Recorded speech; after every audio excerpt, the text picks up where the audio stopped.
zako hazihesabiki. Wakakutana na wale wa saa kenda, wakakutana pia na wale wa saa 10.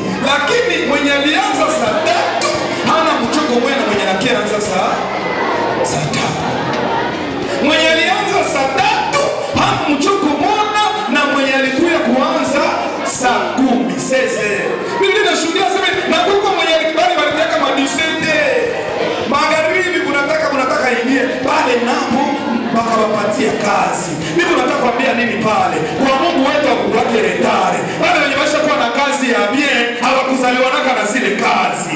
Kwa Mungu akukwake retare. Wale wenye walipata ndoa za bien hakuzaliwa na zile ndoa. Kwa Mungu akukwake retare. Wale wenye niko na nyumba za bien hawakuzaliwa na zile nyumba. Sasa nasikia mtu mmoja ambaye yuko ananifuata. Wewe ambao umefika hapa, uko na kata tamaa, usema eske vitakuoka acha nikwambia kwamba usiogope, ujipe moyo.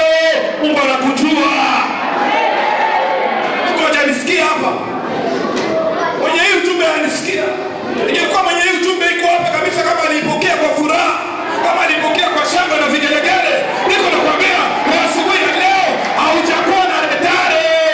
Kisi tu na Yesu. Kisi tu uko ndani ya Yesu. Kisi tu ulimpokea Yesu kama Bwana na Mwokozi wa maisha yako.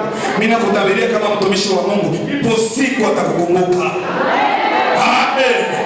Ipo siku atakukumbuka. Ipo siku atakutosha machozi. Ipo siku atakubadilishia. Ipo siku atakutendea. Ipo siku atakupa ndoa. Ipo siku atakupa kazi. Ipo siku atakuponya yale magonjwa.